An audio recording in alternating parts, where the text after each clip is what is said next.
just on the Civil War, Civil War is very fascinating because what is really going on there is that you finally have this nation state coming together to form one whole. If you go back to when this all started in 1776 or 1783, pick your date, right? The United States was a series of colonies, and then it became a group of loosely allied states. This is reflected in the Articles of Confederation. And they went from the Articles of Confederation to the Constitution because they wanted to create a more powerful central state. They wanted to do more to mold this country into a unified nation state. But they failed. And it was mainly because of the slavery issue. And it wasn't until the Civil War where that issue was in large part settled and the North won. So I think that when you go back to the theme of nationalism that you see reflected in the Declaration of Independence and the fact that we were interested in creating a nation state, what happened in the Civil War was of enormous importance. When I often talk about what made the Americans great in the 19th century, and I did this before in my previous answer, I talked about manifest destiny, right? I talked about industrialization. I talked about the Monroe Doctrine. But as Jennifer correctly pointed out, I left out the Civil War. And the Civil War is of enormous importance because it plays a central role, as horrible as that conflict was, in bringing the North and South together. You all understand, just on the point of regional hegemony, that had the South won the war, had Lincoln conceded, we would have had two great powers in the Western Hemisphere, and we would not have had regional hegemony. And you will not be surprised to hear that the British actually wanted the South to win, because the British did not want a regional hegemon. But as Jennifer and I have often talked about in private conversation, this was a fundamental mistake on the part of the British because we pulled their chestnuts out of the fire in World War I and then again in World War II.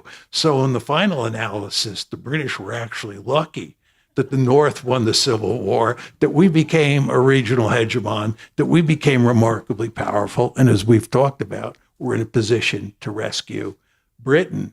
And by the way, I don't have time to make this argument, but if I did, if we hadn't come in at the end of World War I, the Germans would have won World War I. We tipped it at the last moment. So it really mattered what happened in the Civil War. And as Reinhold Niebuhr brings up this concept of American exceptionalism, is it this dangerous defect in our Puritan heritage, according that Niebuhr argues, or how do you see it, American exceptionalism? Well, you can define American exceptionalism in a lot of different ways. And the way most Americans define it is that America is a noble country. It's the city on the hill, and so forth and so on. And for somebody who studies foreign policy and does realism, it's hard to see the United States in those terms.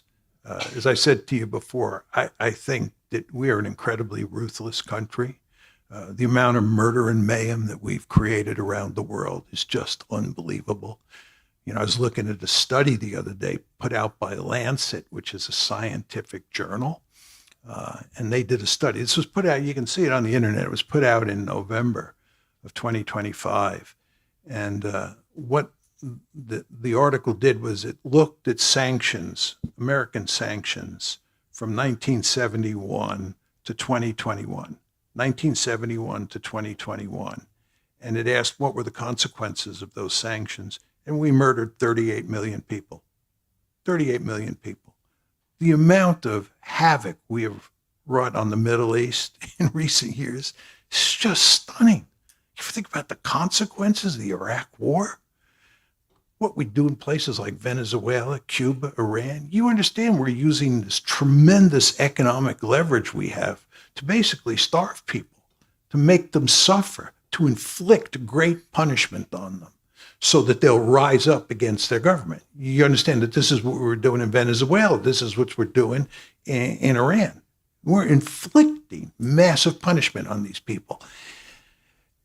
Given all that, I find it very difficult to talk about the United States as a noble country.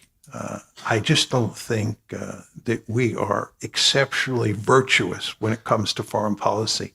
The one thing I will say, and I often say this is what I said to Viktor Orban. I thank my lucky stars I was born in liberal America. I love liberalism. I love the fact that I live in a liberal democracy, and that's a wonderful thing. But I don't think that necessarily makes us exceptional.